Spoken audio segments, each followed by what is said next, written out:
Assalamualaikum warahmatullahi wabarakatuh. Saya Muhammad Fajar Abdul Karim dari kelompok 5 ingin mempresentasikan perencanaan dan desain hanggar pesawat. Bab 1, pendahuluan. Deskripsi umum. Hanggar pesawat adalah bangunan atau ruang yang digunakan untuk menyimpan, memelihara, dan mengelola pesawat udara. Hanggar atau dalam bahasa Inggris, hangar berarti sebuah bangunan atau struktur yang khusus digunakan untuk menyimpan transportasi udara, seperti pesawat terbang, helikopter, hingga pesawat ruang angkasa atau spacecraft. Berikut data-data dari kelompok saya.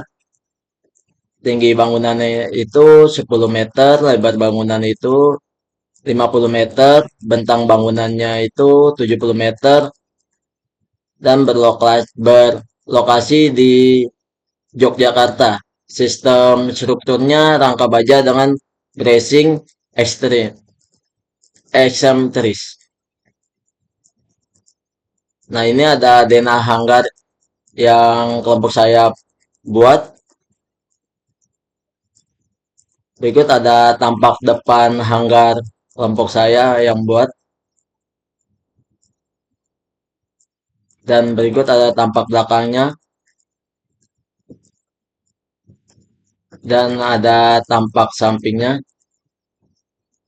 Deskripsi umum. Bangunan direncanakan untuk housing dan perawatan dua pesawat jenis N250 yang hendak dibangun di Lanudal El Tari dengan data pesawat sebagai berikut.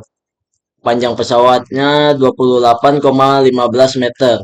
Wingspan-nya atau lebar pesawat dari ujung sayap kiri ke ujung sayap kanan itu 28 meter. Tinggi pesawatnya 8,78 meter. Luas daerah bangunan adalah 70 meter kali 50 meter. Karena dengan pertimbangan wingspan pesawat 20 meter, 28 meter, maka tiap bentang ruang hanggar adalah 35 meter. Dengan daerah aman atau clearance batas untuk pesawat dengan wingspan 28 meter adalah 3,5 meter pada setiap sisi pesawat.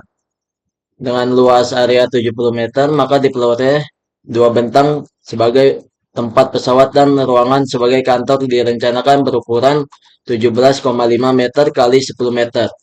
Serta ruang penyimpanan peralatan suku cadang pesawat direncanakan berukuran 17,5 meter kali 10 meter pada masing-masing bentang. Selain itu, alasan pemilihannya karena berdasarkan data umum yang diberikan pemilik, kemiringan penutup atap 16 derajat, seperti yang terlihat pada gambar 1,5. Jumlah gable tiap bentang yang dibutuhkan untuk konstruksi ini adalah total 2. Bentang gable yaitu 70 meter dengan tinggi struktural utama di bagian tengah mencapai 15,2 meter dengan pertimbangan tinggi pesawat rencana adalah 8,78 meter sehingga mempunyai jarak aman 6,24 meter. Spesifikasi material dari kelompok kami. Profil kolomnya memakai WF 400 x 400 x 13 x 21. Profil baloknya WF 150 x 100 x 6 x 9. Profil rafternya WF 150 kali 75 kali 5 kali 7. Profil boardingnya pakai channel 300 kali 90 kali 12 kali 16. Bentang kuda-kudanya 35 meter, sudut kemiringannya 16 derajat, jarak antar boardingnya 240 cm, atapnya flat bondek 0,75 mm, berat atapnya 6,95 kg per meter persegi, berat boardingnya 402 N per meter persegi, diubah menjadi kilogram per meter persegi itu 40,2. Mutu bajanya yang kami pakai itu BJ37. FY-nya 240 MPa, FU-nya 370 MPa, dan E-nya 200.000 MPa. Pengenalan sistem kren. Pada bangunan industri dan hanggar, kren menjadi instrumen yang jamak digunakan untuk memindahkan suatu barang dari suatu tempat ke tempat lain. Tipe jenis kren pada kelompok kami yaitu double girder kren with box section girders dengan spesifikasi sebagai berikut. Tipe krennya double girder cranes with box section girders. Kapasitasnya 50 ton, bentang kerennya 35 meter, kecepatan kren pada arah memanjang itu 40 meter per minimal, kecepatan hoist pada arah melintang itu 30 meter per minimal. Kecepatan liftingnya 12,5 meter per minimal. Beban-beban pada struktur. Itu pertama ada beban mati atau dead load dan collateral load. Beban mati adalah semua beban yang berasal dari bangunan dan unsur bangunan, termasuk segala unsur tambahan tetap yang merupakan satu kesatuan dengannya. Berat sendiri. Yang kedua itu ada berat sendiri elemen struktur. Beberapa jenis dari material struktur yang sering digunakan pada bangunan industri adalah baja dengan berat jenis 7.850 kg per meter kubik dan beton dengan berat jenis 2.400 kg per meter kubik. Selanjutnya ada beban mati tambahan. Beban mati tambahan merupakan berat komponen non-struktural atau arsitektural dan MEP yang sifatnya tetap pada struktur bangunan. Berikut data beban mati kelompok kami. Itu keramik dan spesinya 1,10 kilonewton per meter persegi. Penggantung langit-langitnya 0,10 kilonewton per meter persegi, plafonnya 0,05, instalasi ME-nya 0,19, berat dindingnya 2, dan total beban SIDL-nya 3,44 kilonewton per meter persegi. Nah, ini ada beban mati tambahan untuk lantai atap. Menggantung langit-langitnya itu 0,10 kilonewton per meter persegi beban meratanya, dan berat plafonnya 0,05 kilonewton per meter persegi, berat instalasi ME-nya 0,19, lapisan kedap airnya 0,05, dan total beban SIDL-nya 0,39 kilonewton per meter persegi. Selanjutnya ada beban hidup atap atau roof level load. Beban hidup atau level load adalah beban yang terjadi akibat penggunaan struktural atau akibat beban yang sifatnya sementara, tidak tetap. Penentuan beban hidup untuk atap berdasarkan SNI 1727 tahun 2020 itu berikut datanya. Beban hidup akibat fungsi ruangnya ada ruang kantor, tangga dan jalan keluar, gudang dan atap. Beban meratanya ruang kantor itu 2,4, tangga dan jalan keluarnya itu 4,79, gudang itu 6, atap itu 0,96. Dan selanjutnya ada beban hujan. Beban hujan adalah beban akibat berat genangan dan aliran hujan pada penutup sebagai beban merata areal selama turun hujan lebat ke atas bangunan. Dan selanjutnya ada beban angin.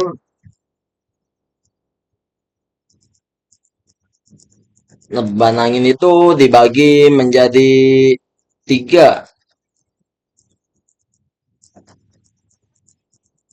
Nah, ini langsung aja sebutin yang kedua itu menentukan kecepatan angin dasar. V pasal 26.5. Dalam TPKB Jakarta, kecepatan angin dasar Fs-nya sama dengan 39,1 mprs untuk strike descent dan fs-nya 32 m per s untuk service ability descent.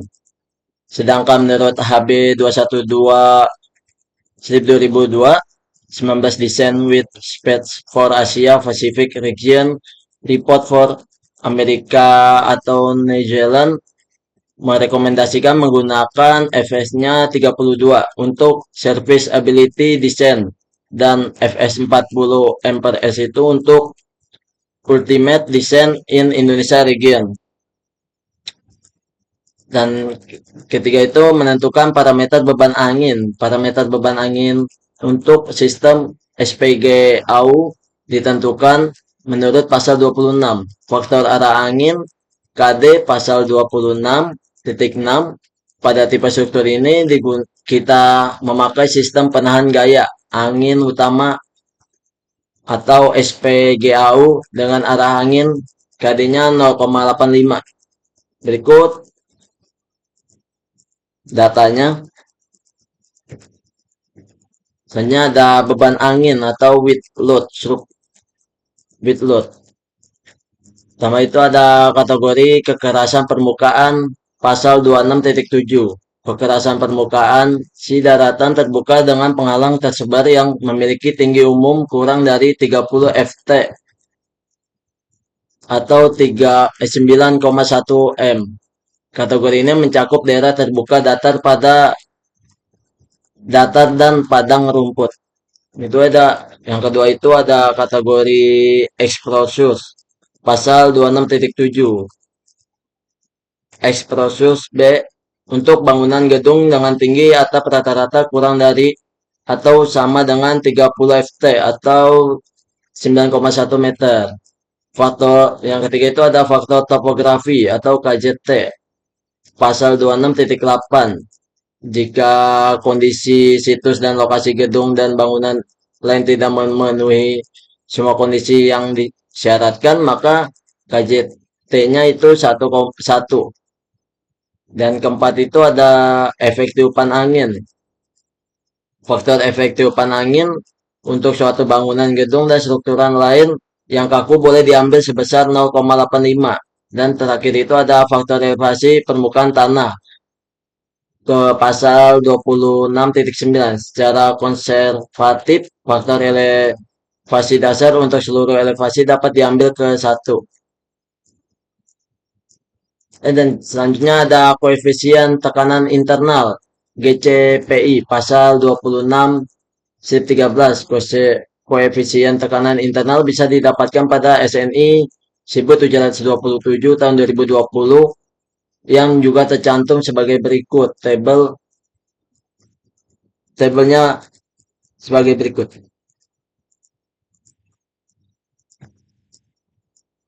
Dan 4 itu ada menentukan koefisien ekspor tekanan velositas KZ dan KH pasal 26.1. Berikut tabelnya.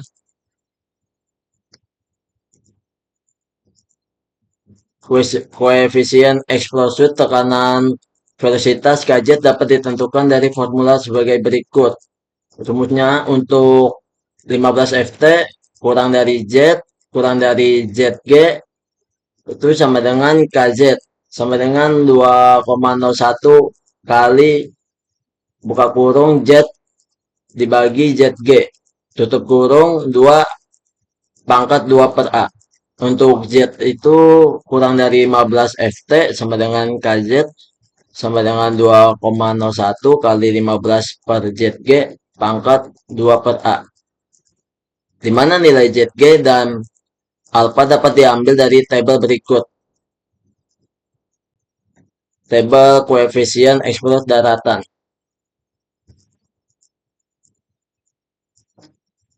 Dan kelima itu ada menentukan tekanan velositas QZ dan QH. Tekanan velositas QZ dievaluasi pada ketinggian Z dihitung dengan persamaan berikut. QZ itu rumus QZ itu 0,613 dikali KZ dikali KJT dikali KD dikali KE dikali V pangkat 2. Di mana QZ itu adalah tekanan kecepatan pada ketinggian Z atau N per M persegi.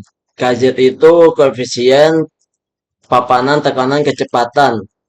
Sama dengan variatif. KJT itu faktor topografi, KD itu faktor arah angin, KE itu faktor elevasi dasar tanah, VC itu kecepatan angin rencana, G itu faktor efek tiupan angin. Dan keenam itu menentukan koefisien tekanan eksternal CP atau CN. Koefisien tekanan eksternal untuk atap pelana, atap perisai, atap miring sepihak, dan atap mansard yang biasa digunakan pada bangunan industri bisa didapatkan pada SNI 1727 tahun 2020. Dan ketujuh itu ada tekanan angin untuk bangunan gedung dan hingga tekanan angin desain untuk semua ketinggian ditentukan persamaan sebagai berikut. Rumus P itu QH dikali buka kurung besar, buka kurung kecil, GC, PF, tutup kurung, dikurang, buka kurung ditambah GCPI dibagi min GCPI, tutup kurung, buka kurung KPA. Di mana Q itu QZ untuk dinding sisi angin datang yang diukur pada ketinggian Z di atas permukaan tanah. Dan QH itu untuk dinding di sisi angin pergi, sisi dan atap yang diukur dari ketinggian H di atas permukaan tanah. KI itu QZ untuk tekanan internal bangunan gedung tertutup dan tekanan internal negatif bangunan tertutup sebagian. KI itu QH untuk tekanan internal positif pada bangunan gedung tertutup sebagian bila tinggi Z ditentukan sebagai level bukaan tertinggi pada bangunan gedung. G itu faktor efek tiupan angin, CP itu koefisien tekanan eksternal. Selanjutnya ada perhitungan beban angin. Berikut data-data awal bangunan. Kecepatan angin V itu 32 M per S. Kategori risiko itu 1 dari tabel 1.4. 1 risk kategori. Kategori explosives itu B atau 626.7. Tinggi ujung atap itu 5,2 M. Tinggi dinding atau biasa disebut HE 12,5. Lebar bangunan itu 50 meter, panjang bangunan itu 70, faktor topografinya pakai gable, KJT itu 1, KD itu 0,85. Tipe bangunannya bangunan tertutup. Parameter dan koefisien yang digunakan itu sudut atapnya 16 derajat, rata-rata tinggi atapnya itu rumusnya HR ditambah HE dibagi 2 untuk sudut atap lebih dari 10 derajat. Sama dengan H sama dengan HE untuk sudut atap kurang dari 10 derajat sama dengan kurang dari sama dengan 10 derajat sama dengan 10 meter. Tinggi atapnya H kurang dari 60 atau 18 meter. Nah, itu kurang dari L atau B. Koefisien tekanan internal positif dan negatif atau GCPI. Tekanan internal positif ditambah GCPI itu 0,18, tekanan internal positif dikurang GCPI itu min 0,18. Jadi kelompok kami ini klasifikasinya bangunan tertutup. Beban gempa atau seismic load. Kategori risiko dan faktor keutamaan gempa atau LE. Kita ada tabelnya jenis pemanfaatan dan kategori risikonya memakai kategori 1 dan kategori risiko bangunan gedung dan non gedung. Berikut ada tabelnya, ada kategori 1 atau 2, 3, 4 dan faktor keutamaan gempanya. Kategori 1 atau 2 itu 1, 3 itu 1,25, 4 itu 1,50. dan kategori risiko dan faktor keutamaan gempa. Berikut ada tabel datanya. Beberapa kategori risiko dan faktor keutamaan gempa. Ini ada kategori dua di kategori kategori risiko, isinya ada kategori risiko, faktor keutamaan, klasifikasi situs, percepatan desain pada periode pendek kategori desain seismik, kecepatan desain pada satu titik kategori desain seismik, periode panjang TL, parameter sistem struktur, faktor koefisien modifikasi, faktor kuat lebih sistem, faktor pembesaran, defleksi. Berikut ada grafik respon spektra tanah sedang daerah Yogyakarta. Kelas situs dan koefisien situs F atau FA dan FF. FV. Ketentuan mengenai kelas situs diatur pada SNI 1726 tahun 2019 tentang klasifikasi situs. Berikut ada daftar tabelnya. Koefisien situs FA. Itu ada kelas-kelasnya SA, SB, SC, SD, SE. Dan koefisien situs F. Itu berikut ada daftar tabelnya. Dan kategori desain seismik KDS. Dan ini ada daftar tabelnya. Itu ada nilai SDS dan kategori risikonya. Di antara dari 1 atau 2 atau 3 dan 4. Dan berikut ada kategori seismik berdasarkan parameter respon percepatan periode 1 detik. Yang atas itu kategori seismik berdasarkan parameter respon percepatan periode pendek. Dan yang bawah itu parameter percepatan periode 1 detik. Selanjutnya ada beban kren atau kren load. Pertama itu ada beban roda atau wheel load. Pada perencanaan struktur penunjang kren, beban roda menjadi hal yang perlu dipertimbangkan secara teliti. Berdasarkan SNI 1727 tahun 2020, dijelaskan bahwa beban roda maksimum perlu diambil dari berat girder kren atau berat troli dan hoist kren serta berat angkut kren. Beban roda dapat diestimasikan dengan persamaan sebagai berikut. Rumus WL itu ada RC tambah HR ditambah 0,5 dikali CW dibagi NWB.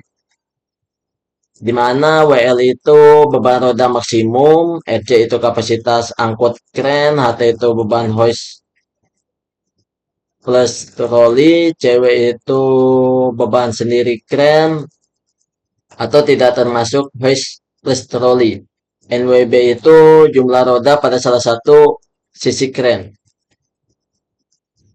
Selanjutnya ada beban impact vertikal.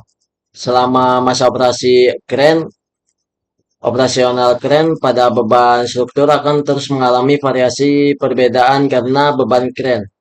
Atas dasar ketidakpastian beban tersebut, maka beban roda maksimum yang digunakan pada desain runway beam termasuk monorail, sambungan, dan bracket atau korbel penyangga harus ditingkatkan presentasinya umum sebesar 25%.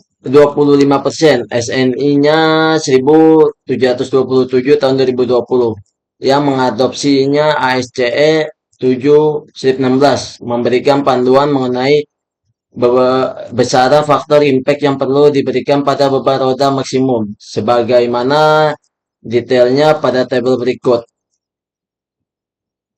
Itu ada tipe kren dan faktor impact-nya. Tipe kren derek tunggal itu faktor impact-nya 25%, kabin dengan operator atau derek jembatan dioperasi secara remote, faktor impact-nya 25%, derek jembatan dioperasikan dengan gantungan itu 10%. Derek jembatan atau derek rel tunggal dengan jembatan gigi berkendali tangan, troli, dan alat pengangkat itu faktor impact-nya nggak ada atau bisa disebut 0%. Selanjutnya ada gaya lateral. Faktor beban yang direkomendasikan oleh desain GUID 7 AISC untuk analis LRFD adalah 1,6. Rumus Hakren itu sama dengan 20% dikali P lifted ditambah P trolley and hoist, di mana P lifted itu kapasitas angkat kren dan P trolley and hoist itu berat trolley and hoist. Selanjutnya ada gaya longitudinal. Gaya longitudinal pada struktur penunjang kren dihitung sebesar 10% dari beban roda maksimum kren. Menurut SNI 1727 tahun 2020, gaya longitudinal kren perlu diasumsikan bekerja pada gaya longitudinal harus diasumsikan bekerja secara horizontal pada permukaan traksi balok, landasan pacu, dan aras jajar balok. Selanjutnya ada kondisi pembebanan kren. Menurut Metal Building System Manual, terdapat 4 kondisi yang perlu dipertimbangkan untuk mendapatkan reaksi roda paling maksimum. Pertama itu ada beban roda maksimum pada ujung kiri kren dan beban roda minimum pada ujung kanan kren. Beban roda maksimum bekerja bersamaan dengan gaya lateral yang bekerja ke kiri. Yang kedua itu ada beban roda maksimum pada ujung kiri kren dan beban roda minimum pada ujung kanan kren. Beban roda maksimum bekerja bersamaan dengan gaya lateral yang bekerja ke kanan. Yang ketiga itu ada beban roda maksimum pada ujung kanan kren dan beban roda minimum pada ujung kiri kren. Beban roda maksimum bekerja bersamaan dengan gaya lateral yang bekerja ke kiri. Yang keempat itu ada beban roda maksimum pada ujung kanan kren dan beban roda minimum pada ujung kiri kren. Beban roda maksimum bekerja bersamaan dengan gaya lateral yang bekerja ke kanan. Dan kombinasi pembebanan digunakan untuk menentukan gaya dalam yang bekerja pada seluruh elemen struktur seperti pelat lantai, balok, kolom, dan tangga dengan menggunakan metode RFD atau Load and Descendant Vector Design. Berbagai kondisi yang mungkin terjadi pada struktur yang yaitu kombinasi dari beban mati atau dead load, beban hidup atau live load, beban angin atau wind load, dan beban gempa earthquake load. Berikut ini ada kombinasi pembebanan sebagai berikut. Ini rumus-rumusnya dan ini kombinasi pembebanan dari kelompok saya. Bab 2. Pemodelan etaps, perangkat lunak etaps. Perangkat lunak etaps dalam proses perencanaan struktur etap jamak digunakan oleh para insinyur karena kemudahan pemakaian dan keandalannya. Program etaps ini pertama kali dikembangkan oleh perusahaan perangkat lunak terkemuka, Computer and Structure di California, Amerika Serikat. Berikut ada data bangunan umum yang mau kami buat untuk pemodelan etapsnya. Lebar bangunan B-nya 70 meter, panjang bangunan L-nya 50 meter, jarak antar portalnya 5, tinggi kolomnya 10, tipe strukturnya rangka baja dengan bracing extreme, X M-tris. Jarak antar kolom posnya 10 meter, sudut atapnya 16 derajat, fungsi bangunannya hanggar pesawat, kapasitas kerennya 50 ton. Pertama itu langkah-langkahnya pertama itu membuat file baru.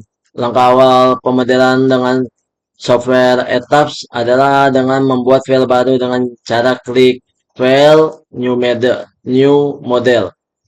Sesuaikan parameter-parameter sesuai kode yang digunakan SNI 1729 tahun 2020, AISC 360/19, SNI 2847 tahun 2019, IT-nya 318/14 plus atau 19.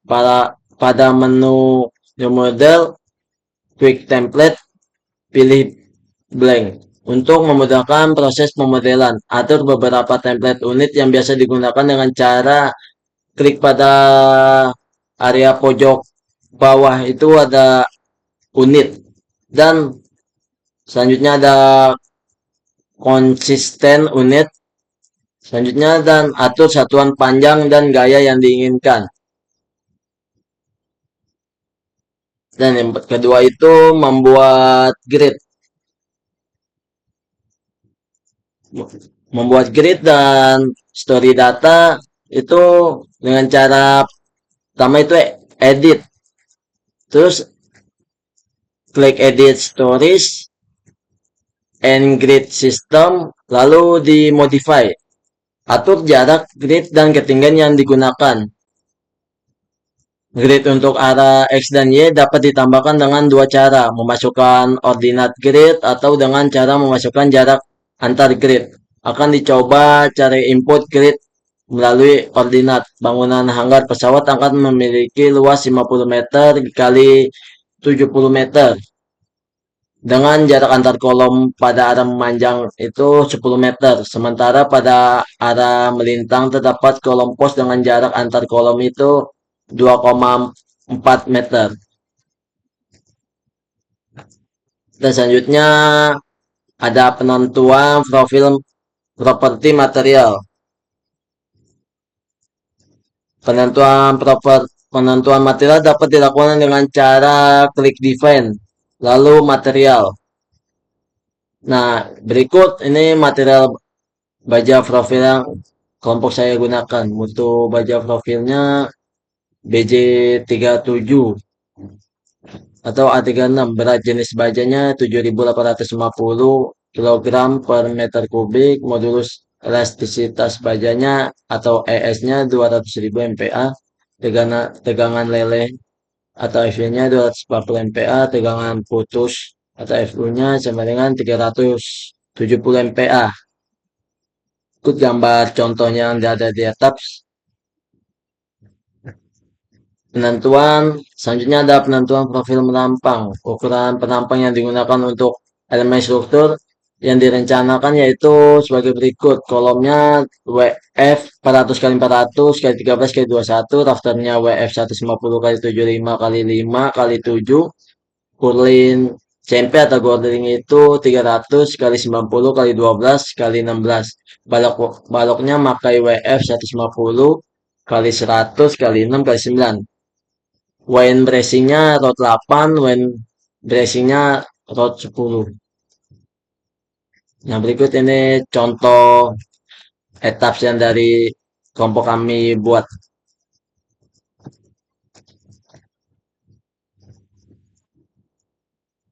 Selanjutnya ada pemodelan kolom. Dengan cara pemodelan kolom itu dengan cara pertama itu dengan cara klik draw, lalu draw beam atau kolom atau brace object, lalu quick draw kolom. Akan muncul seperti tampilan di bawah ini. Tentukan section properties kolom yang akan digunakan dan arah kolom. Itu pilih all stories pada bagian pojok kanan bawah.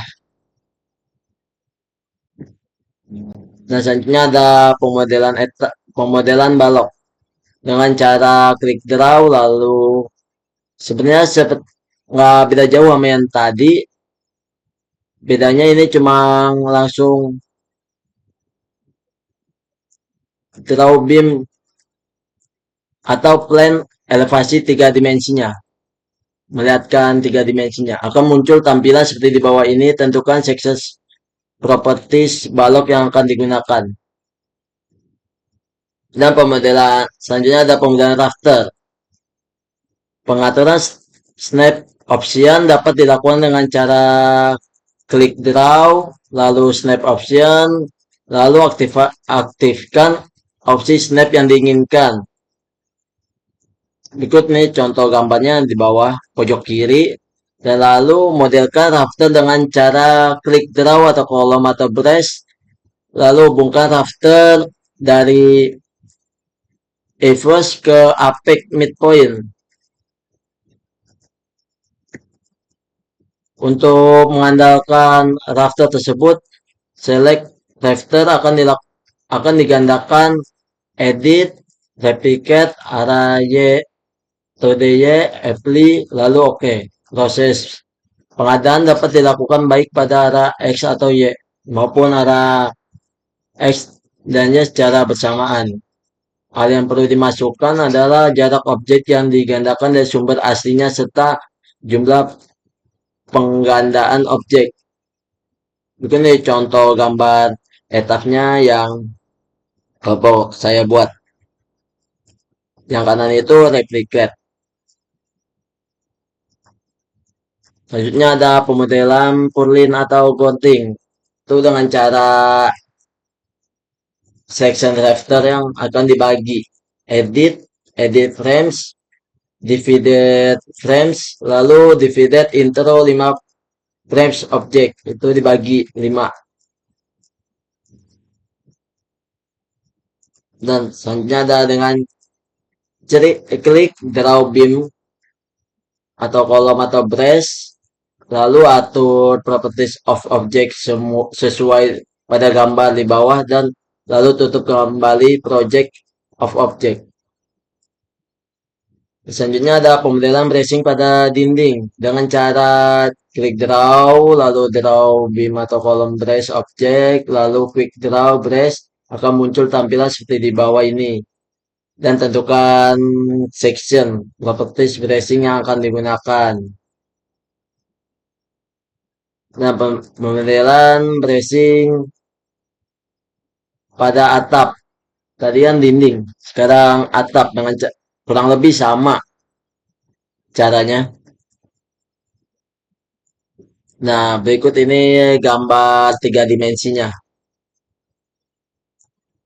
Lalu bab 3, pembebanan struktur. Pembuatan load pertama itu ada pembuatan load patterns. Load patterns atau pola beban merupakan distribusi spesial dari serangkaian gaya, perpindahan suhu dan pengaruh lain tertentu yang bekerja pada suatu struktur. Kombinasi sambungan dan elemen apapun dapat dipengaruhi oleh kondisi pembebanan dan kinematik. Setiap pola beban diberikan tipe desain atau depth, atau super depth, well, seismic, dan lain-lain yang mengklasifikasikan tipe beban yang diaplikasikan dan dikomputasikan sesuai tipe beban yang didefinisikan. Penentuan load patterns dapat dilakukan dengan cara klik define, lalu ada bacanya load patterns dan masukin seperti kayak dead, left, SIDL, when Y, when X, lalu dan run. Selanjutnya ada perhitungan beban mati. Beban yang pertama itu ada beban SIDL pada atap. Berat sendiri struktur penutup atap atau T sama dengan 0,5 mm ditambah insulasi sama dengan 10,5 kg per meter persegi. ME dan lampunya itu sama dengan 9. Dan itu jadi ditambah penutup atap ditambah ME dan lampu. Itu hasilnya 19,5 kg per meter persegi. Itu untuk beban SIDL pada atap. Dan untuk di bagian rafter tengah, jarak antar portal A-nya itu 5, panjang rafter B itu 18,2, area yang dilayani itu A dikali B. Jadi jarak antar portal A dikali panjang rafter B. Jadi 5 kali 18,2 itu hasilnya 91 meter persegi. Dan beban garis atau QSIDL-nya rumusnya buka kurung Q kali buka kurung A kali B tutup kurung dibagi B. Jadi 19,5 dikali buka kurung 5 kali 18,2 dibagi 18,2. Itu hasilnya 97,5 kg per meter. Dan untuk rafter bagian tepi itu jarak antar portal A-nya 2,5, panjang rafter B-nya 18,2, area dan area yang dilayani itu rumusnya kurang lebih sama kayak rafter di bagian tengah. Dan beban garis QSIDL-nya rumusnya sama kayak untuk rafter di bagian tengah. Beban di input sebagai beban garis pada etap dengan cara klik select, select, properties, lalu frame section, lalu pilih rafter WF 150 kali 75 kali 5 kali 7, lalu klik kanan, lalu show select objective only. Setelah rafter terpilih, maka klik assign, frame load, distributed, load phantom, dikasih nama SIDL. Lalu uniform load itu diisi sama dengan 97,5 kg per meter. Lalu lakukan hal yang sama terhadap rafter di bagian tepi dengan input besaran beban SIDL-nya 48,75 kg per meter. Ikut contohnya ada di bawah gambar contoh. Lalu ada perhitungan beban hidup atap. Beban hidup atap itu 60 kg per meter persegi. Untuk rafter bagian tengahnya yang jarak antar portal A-nya 5 meter, panjang rafter B-nya 18,2. Area yang dilayaninya A dikali B. Jadi jarak antar portal A dikali panjang rafter. Itu hasilnya 51 meter persegi. Beban garisnya QSIDL-nya rumusnya sama tapi sama yang tadi, tapi cuma beda di bagian Q-nya. Q-nya sekarang itu 60. Jadi hasilnya 300 kg per meter. Dan untuk rafter bagian tepinya kurang lebih sama rumusnya untuk rafter bagian tengah di bagian perhitungan beban atap. Setelah rafter terpilih, maka lalu klik assign, lalu frame load, lalu distributed, lalu load phantom, lalu dikasih nama LR. Dan uniformnya 300 kg per meter. Lakukan hal yang sama terhadap rafter bagian tepi dengan input besar beban hidupnya 150 kg per meter. Ikut contoh pengerjaan di etapnya. Lalu ada perhitungan beban hujan.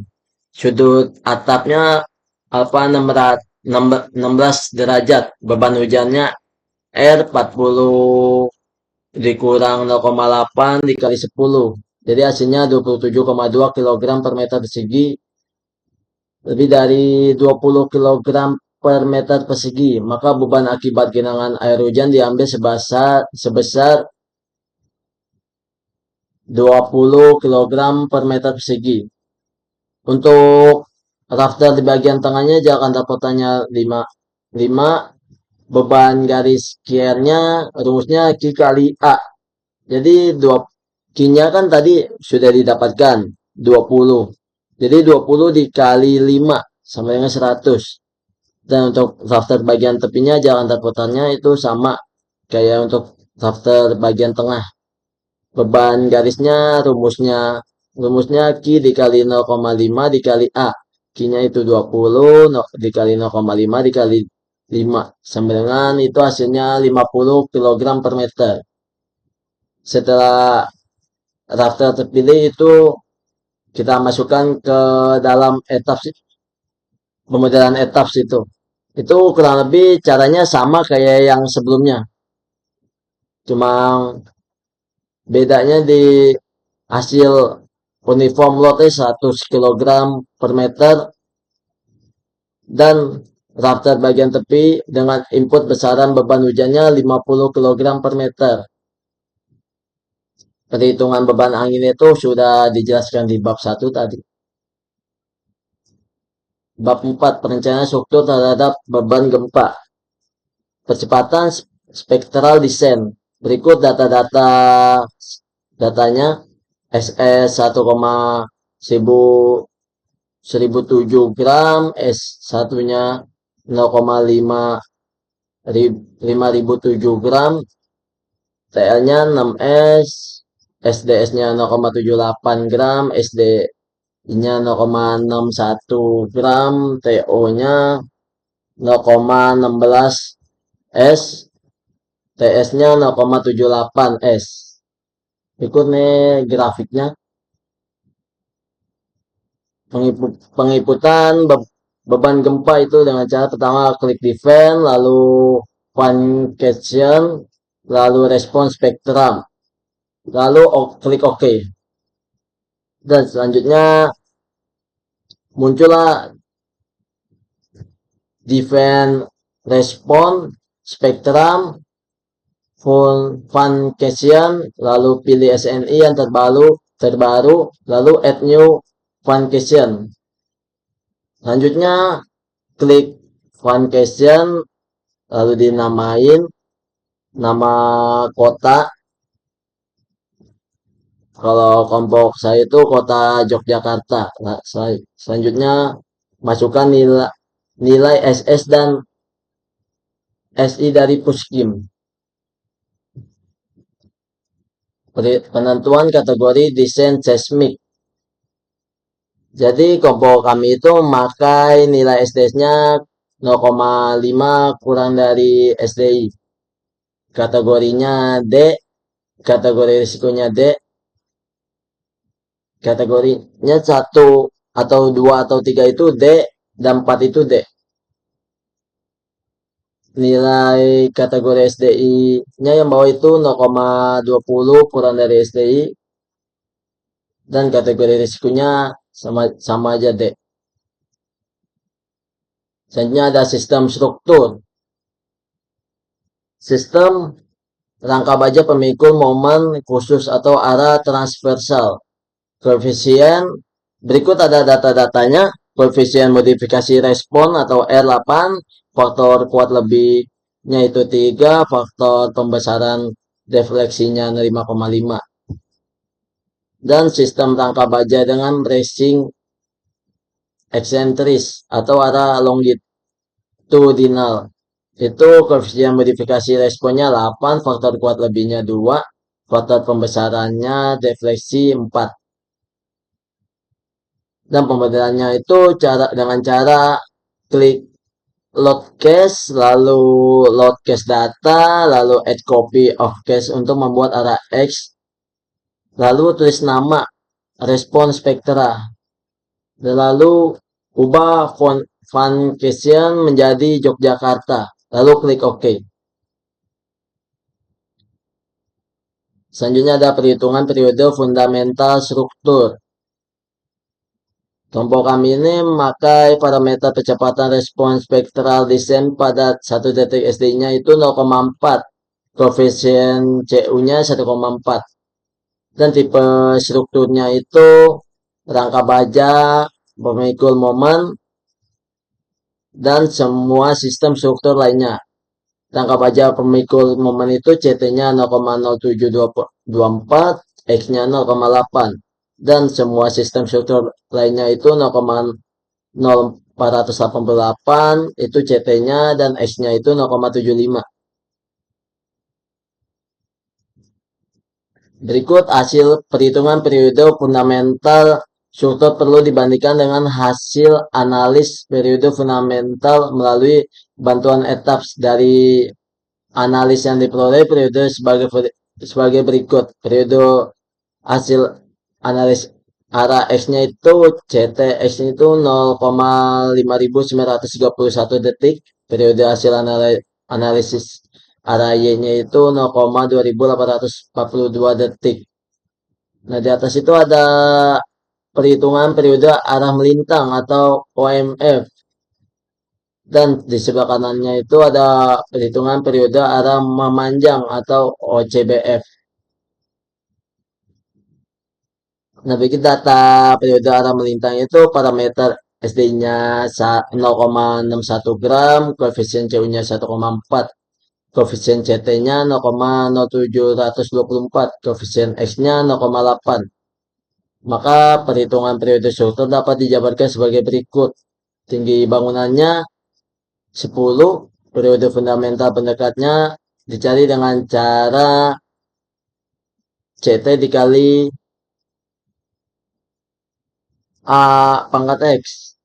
Itu 0,0724 dikali 10 derajat. Jadi 0,457 detik hasilnya. Lalu periode maksimumnya juga dicari atau biasa disebut Tmax dengan cara CU dikali TA. Jadi 1,4 dikali 0,457 57 itu hasilnya 0,639 detik. Dan periode arah memanjang itu berikut ada data-datanya dan kurang lebih sama kayak yang periode arah melintang rumus-rumusnya. Lalu bab 5 perencanaan struktur runway beam crane. Nah, berikut ini ada data-data perencanaan struktur beam rencana struktur crane yang kelompok kami pakai. Tipe crane yang akan digunakan itu CB operatif. Kapasitas crane-nya itu 100 kN, berat bridge crane-nya 110 kN, berat troli dan hoist-nya 8,4 kN atau kilonewton. Reaksi maksimum roda atau tanpa faktor impact itu 78 kN, berat rel atau W-rail 0,5 kN per meter, berat mesin elektrikal dan klem atau WC lem ditambah elektrikal itu 0,23 kN.M. Bentang kerennya itu 30 meter. Bentang runway beam kerennya itu 6 meter. Jarak antara rodanya itu 2 meter. Faktor impact vertikalnya itu 25%. Kelas layanan kerennya A. Penuntutan izin vertikalnya L per 600. Penuntutan izin horizontalnya sama L per 600. Faktor beban untuk analis LRFD ditentukan berdasarkan rekomendasi dari desain GUID 7. Itu adalah desain industrial building. Itu sebagai berikut. Datanya sebagai berikut.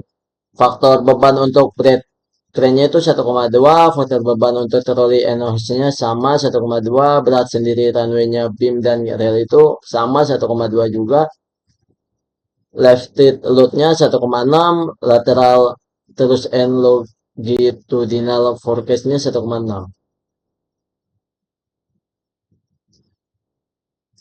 Selanjutnya ada kebutuhan profil berdasarkan defleksi vertikal. Ikut data-datanya, bentang runway beam crane-nya 8000 mm. Defleksi vertikal maksimumnya diizinkan itu L per 600, jadi sembengan L itu 10 mm. Itu jadi 165. Inersi arah X yang dibutuhkan itu YX recruitment 38.333,4. V per max-nya delta max-nya itu 30018833,3 mm pangkat 4. Itu jadi 30.018,8 cm pangkat 4. Digunakan profil untuk runway beam crane-nya itu memakai WF 500 kali 200 kali 10 per 16. Inersia penampang yang digunakan itu 47.800 cm pangkat 4. Cek IS-nya lebih dari IS record itu adalah oke. Dan kebutuhan profil berdasarkan defleksi horizontal, berdasarkan lateral runway beam crane sebesar 20% dari berat troli dan hoist serta kapasitas angkat crane. Beban lateral disebar secara merata ke semua roda yang ada pada crane. Defleksi horizontal pada crane diasumsikan ditahan oleh backing terus dan akan dicek berdasarkan hasil analisis struktur melalui etap. Selanjutnya ada pemodelan runway beam crane secara parsial. Rumus X itu L per 2 dikurang S per 4, jadi hasilnya 2,5 meter. Maka beban reaksi roda pertama diletakkan sejauh 2,5 meter dari tumpuan. Sementara beban roda kedua diletakkan sejauh 4,5 meter. Beban diaplikasikan sebagai beban point load yang dapat diaplikasikan dengan cara select frame yang akan diaplikasikan beban. Itu klik assign, lalu frame load, lalu point, lalu aplikasikan beban sebagaimana gambar di bawah untuk masing-masing load phantom. Masing-masing lalu load phantom, lalu apply, lalu klik OK.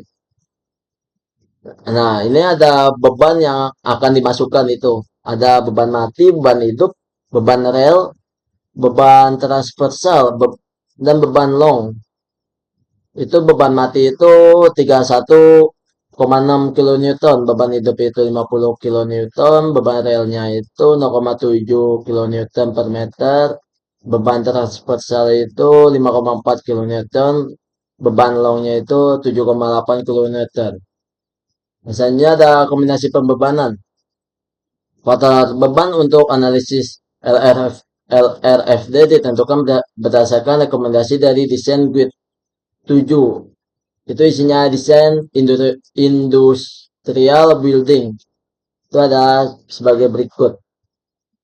Faktor beban untuk grade crane-nya 1,2, faktor beban untuk trolley and hoist-nya 1,2, berat sendiri runway beam dan lateralnya 1,2, lifted load-nya 1,6, lateral terus and longitudinal force case-nya itu 1,6. Untuk beban vertikal, beban perlu dikalikan lagi dengan faktor impact sebesar 25%. Atas dasar tersebut, kombinasi beban yang digunakan untuk mengecek kekuatan secara parsial adalah sebagai berikut. LRFD crane 1 itu 1,2 det ditambah buka kurung 1,2 dikali 1,25 tutup kurung crane det ditambah 1,6 dikali 1,25 tutup kurung crane left. LRFD crane 2 itu 1,2 det ditambah 1,6 dikali crane lateral. LRFD crane 3 itu 1,2 det ditambah 1,6 dikali crane longitudinal. Nah, ini cara membuat kombinasi beban itu pertama klik defend, lalu load combination, lalu add new combo, lalu input combination beban sebagaimana di bawah, gambar di bawah ini. Lalu klik OK. Desain struktur runway beam.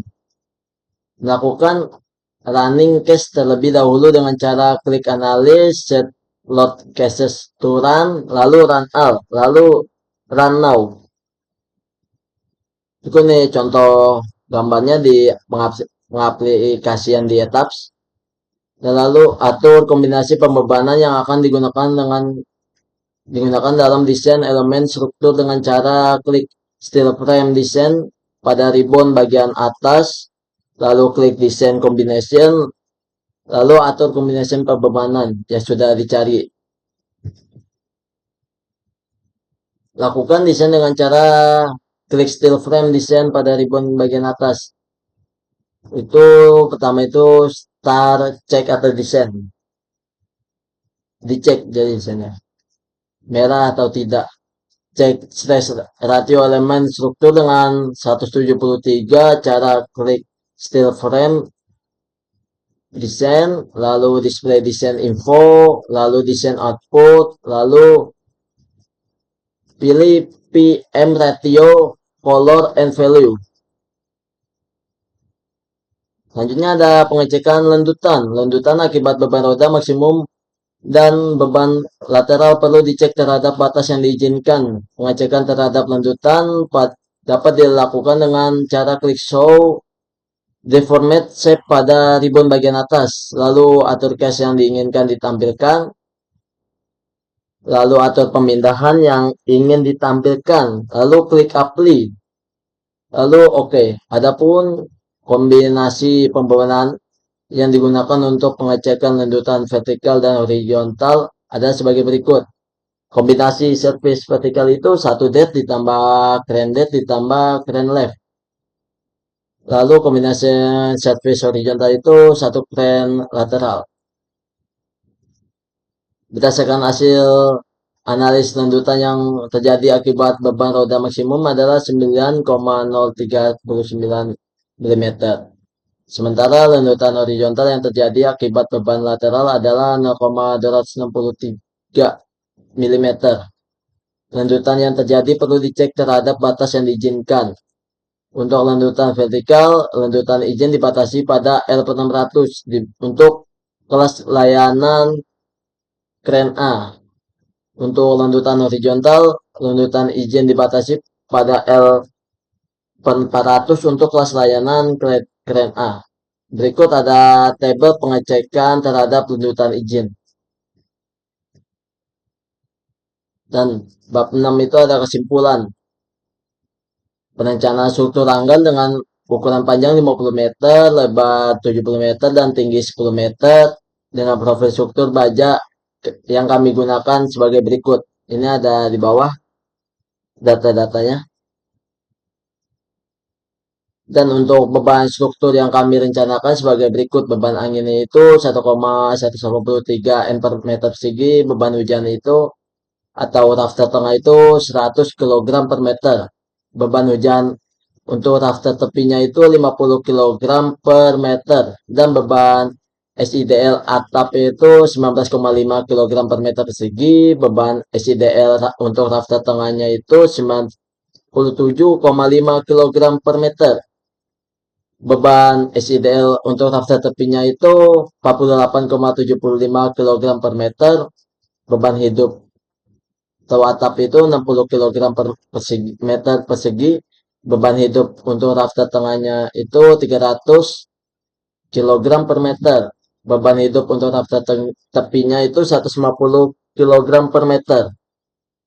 Perencanaan struktur ini akan berlokasi di Yogyakarta. Dalam perencanaan ini kami telah menyesuaikan dengan data gempa yang kami peroleh pada software respon spektrum analis berdasarkan kelas tanah yang diperoleh dari data NSPT, tanah kota Yogyakarta termasuk kategori tanah sedang. Data gempa yang kami dapat itu sebagai berikut. SS-nya itu 1,1007 gram, S-nya itu 0,507 gram, T-nya itu 6S, SDS-nya itu 0,78 gram, SD-nya itu 0,61 gram, T0-nya itu 0,16 S, TS-nya itu 0,78 S. Perencanaan ini digunakan single girder crane tipe box steel girder dengan kapasitas pengangkatan 12,5 ton. Berdasarkan informasi yang didapatkan beberapa data yang digunakan sebagai acuan desain sebagai berikut. Tipe crane yang digunakan itu CB operatif. Kapasitas crane-nya itu 100 kN, berat bread crane-nya itu 110, berat rolly and hoist-nya itu 8,4 kN, reaksi maksimum rodanya itu 78 kN, berat relnya itu 0,5, berat mesin elektrikal dan klaimnya itu 0,23 kN titik meter, bentang kerennya itu 30 meter, bentang runway beam kerennya itu 6 meter. Jarak antar rodanya itu 2 meter, faktor impact vertikalnya itu 25%, kelas layanan kerennya itu A, lanjutan izin vertikalnya itunya L, lanjutan izin vertikalnya itu L per 600, lanjutan izin horizontalnya itu L per 600. Dari hasil perhitungan kami, struktur hanggar yang telah direncanakan belum cukup kuat untuk dibangun Yogyakarta. Hal ini disebabkan pada pemodelan etaps yang kami buat, output struktur hanggar belum cukup kuat untuk menahan beban yang direncanakan. Karena pada pemodelan etaps yang kami buat itu, profil struktur bajainya yang kami gunakan itu terlalu ramping. Sekian dari saya, kurang lebihnya mohon maaf. Wassalamualaikum warahmatullahi wabarakatuh.